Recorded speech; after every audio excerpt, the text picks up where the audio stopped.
Assalamualaikum warahmatullahi wabarakatuh. Kembali lagi bertemu dengan saya. Pada kesempatan kali ini saya akan menjelaskan tentang matematika ruang dan waktu. Sebelumnya seperti biasa, kita ke sesi perkenalan. Perkenalkan, nama saya Olil Huda, NIM 2019 356026 dari S1 Pendidikan Matematika Fakultas Keguruan dan Ilmu Pendidikan Universitas Muria Kudus dengan dosen pengampu Ibu Rati Rahayu SPD MPD. Langsung saja masuk ke materi. Yang pertama adalah pengertian ruang dan waktu. Kata ruang atau space dan waktu atau time mempunyai arti kata yang berbeda. Untuk ruang sendiri, ruang yang dimaksud adalah ruang di mana manusia hidup dan bergerak, seperti jarak antara benda-benda dan tempat yang dilalui. Untuk waktu yang dimaksud, waktu yang kita alami sehari-hari. Ketika suatu pertemuan dengan membuat janji sebelumnya dan waktu yang mengatur manusia dalam kehidupan. Ruang dan waktu yang konseptual adalah ruang dan waktu dalam matematika yang diidealkan. Ada pertanyaan menggugah dari salah satu filosof, yaitu apakah ruang dan waktu itu terbatas atau tidak, subjektif atau objektif? Tentu saja jawabannya adalah terbatas, karena ruang yang ada di sekitar kita hanyalah berdimensi 2 dan 3. Sedangkan yang berdimensi 4, 5, dan seterusnya berada di dalam pikiran manusia.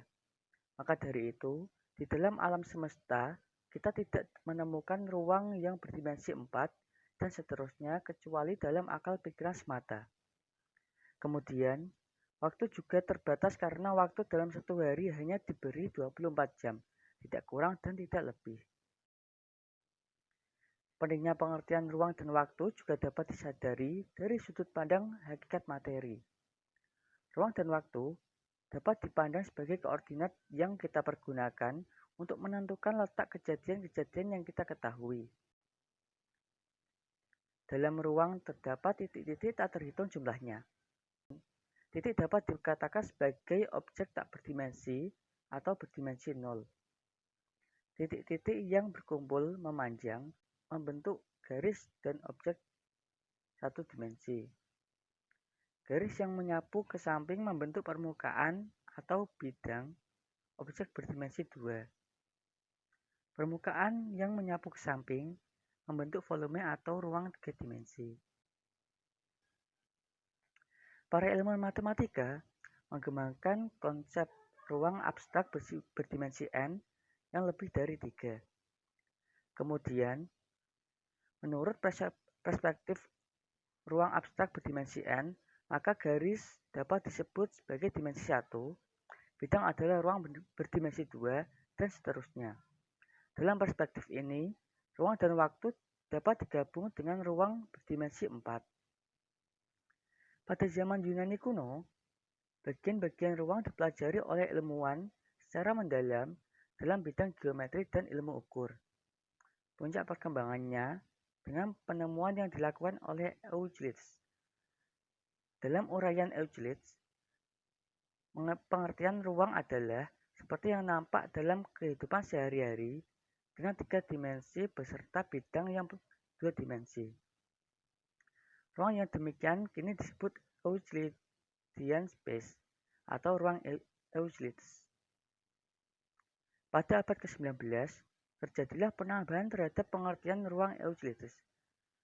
Seorang ahli matematika, J.F. Bernhard Riemann 1826-1866, membuktikan adanya ruang eliptik atau elliptic space yang tidak ada garis sejajarnya. Pada ruang ini, setiap garis akan bertemu dengan garis lainnya, dan sebuah segitiga mempunyai sudut yang jumlahnya lebih besar dari 180 derajat, dengan maksimum 270 derajat, sama dari 3 segitiga siku-siku. Seorang ahli matematika lain, Nicholas Ivanovich Lobachevsky 1793-1856, mengembangkan suatu ragam ruang lain yang disebut ruang hiperbolik atau hyperbolic space.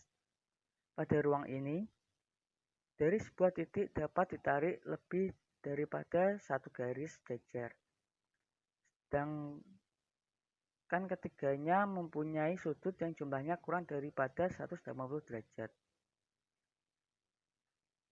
Pada penyelidikan terakhir, ilmuwan dan filosof menunjukkan bahwa ruang dan waktu saling berkaitan. Juga menyatakan bahwa ruang dan waktu pada dasarnya tidak berpisah dan tidak berlainan. Keduanya adalah bagian yang tak terpisahkan.